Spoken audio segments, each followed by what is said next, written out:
It's Margaret Skype, and in this episode, we're going to talk about investments. Can an engagement ring be an investment, you guys? Is this a possibility? Does this ever happen? Can we treat a diamond like an investment? Is that a possibility? Do people really invest in diamonds the way we think? They just buy a diamond and store it? These are some of the questions we're going to answer, along with the news that came just a little while ago with the GIA migrating from using the same standard procedure for grading their natural diamonds as they would for lab grown. Let's talk about all these things.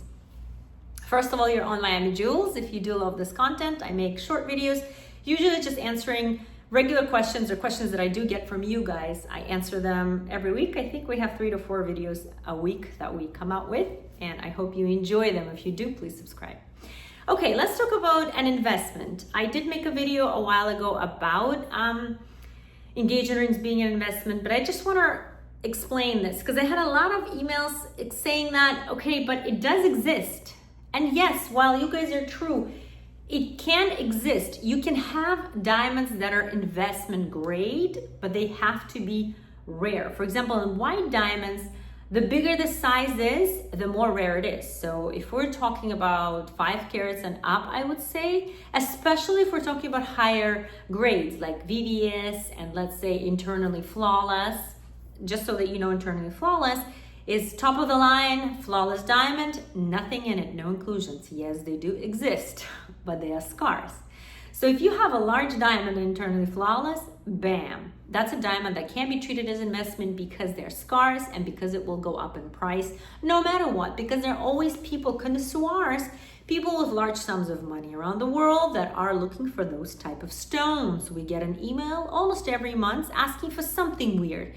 It could be someone from Dubai asking me if there's anyone I know in North American market for, let's say, a cashmere of 8 carats, for example.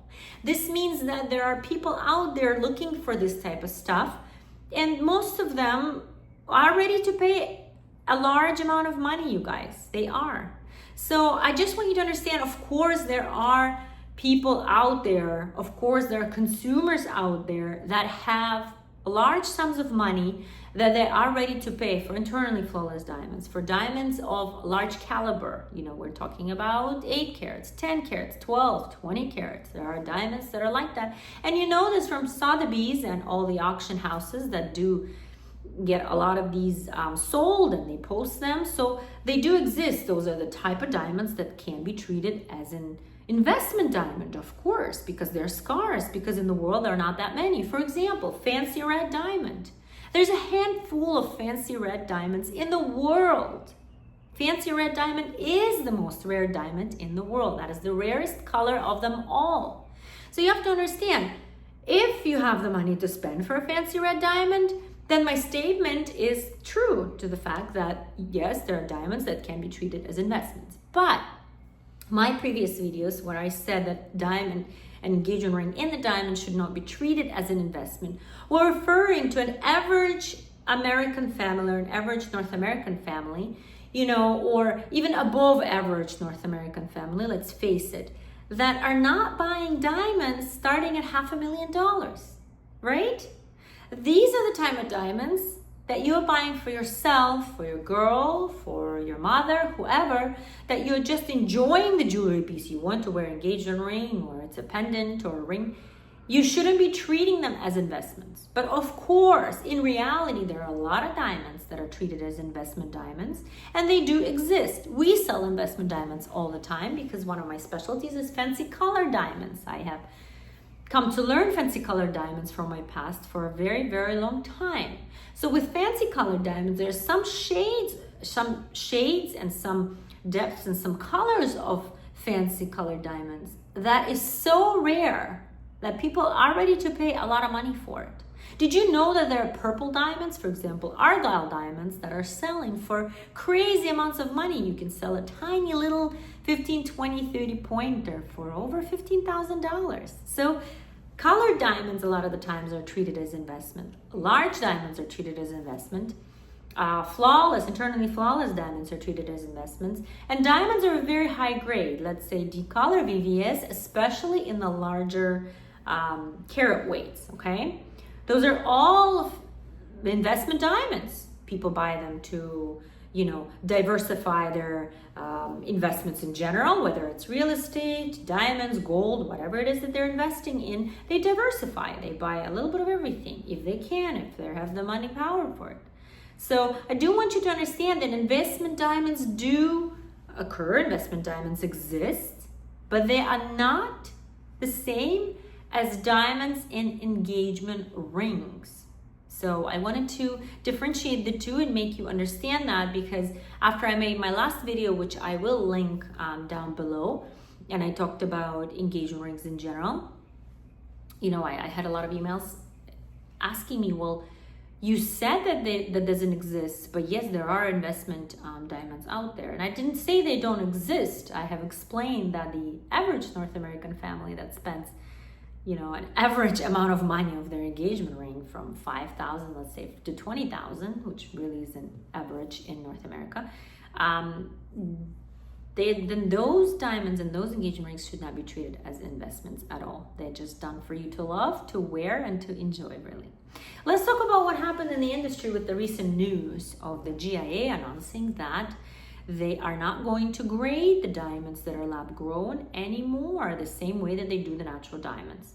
Now, I have a lot of people talking about this. I have a lot of clients who are some of them are just unhappy, to say to put it in a very mild statement, because a lot of these customers enjoyed the fact that they could have the same GIA report with the same, 4 Cs and everything. And now that the GIA wants to migrate to just having the diamonds in standard or premium terminology with the certificate that is not going to say much, well, in reality, I don't know, people are not happy from what I'm understanding with the way this move is going, because one, it really puts the natural diamonds in this kind of a more elite category, which I don't know if I'm against it or for it yet, but it does separate the natural diamonds and makes it look like, the natural diamonds are more important and the lab grown are less important, which in reality, if you're talking from a business perspective, a natural diamond comes with so many different, clarities and colors. So it makes sense that you would have a department that would just do the natural diamonds and treat it with more depth, like 4 Cs and everything. And the lab grown diamonds, because they come in more of a narrow path when they get to GIA, most of them are VVS and VS grade and DEF colors, then it makes sense that most people that buy lab grown are just not buying, let's say the diamonds that are worse quality. They are going for better quality. So from a business point stand, it makes sense to group it this way, but I think from a consumer standpoint, it might have some problems with some people just opting out to go for GIA and just maybe going to IGI, which is still a company that grades diamonds, and they are not going anywhere from their politics of grading the 4 Cs, so grading the natural diamonds same way as the lab grown diamonds.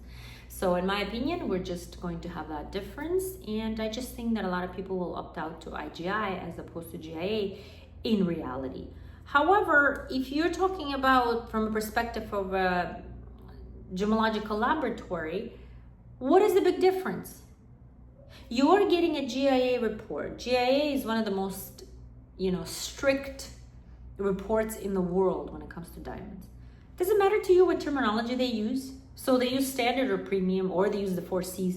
At the end of the day, you're getting the product that you can trust. Whether they describe it as apples or oranges, at the end of the day, might not really make a difference. So if you trust the GIA certificate and you trust the name GIA, that if they're saying that the diamond is premium, then you buy it, you have a better peace of mind that you're buying a premium diamond, and in your head, this is what what you want, then at the end of the day, I don't think it matters that much to those that are wanting the GIA certificate for a good reason. So for example, I always recommend GIA certificate to my clients because I have found in the past that being a gemologist, and I've explained this a lot, you sometimes have border diamonds. So let's say you have a diamond that is on a border of, let's say, VS and VVS. Like the inclusions are not that clean to be VVS, but not that horrible to be VS, to put it in just a simple language.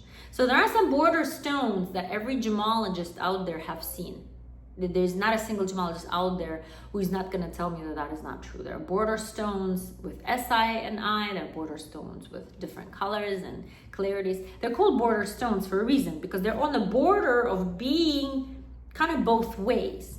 So I could put a mark on it and say this is a VVS diamond, and I could also say it's a VS diamond, right? It's up to me. So the way I'd like to explain it is that with GIA, they would rather go down than up. So if it's a borderline stone and it's like, could go both ways, they will go down rather than up, and they will put it in the VS category. What this creates is a very strict guideline in terms of what their grading is like. And therefore, I, for example, trust the GIA more than I trust any other laboratory because of these type of standards. They also have around 3 gemologists for every single report that they do. I know this is the case for natural diamonds. I don't think that's the case for laboratory grown. However, you have to understand that that is the reason I always say to my clients that I just trust the grading of GIA if you don't know what you're doing. This is not to say that if I'm buying my diamonds, I can show you IGI, I can show you GIA, I can show you any other certificate, because if you trust me, then I can show you different stones and say, well, listen, this one is true. They have graded it true to its report. This is a good stone to own, even though it might not be GIA. But if you're out there buying something for yourself and you're wondering about this, then my 5 cents are always go the GIA route, because there's less chance for you to be disappointed down the road and more chances for you to get your buck back if, in case you do want to exchange something or upgrade your diamond in the future, or whatever the case may be.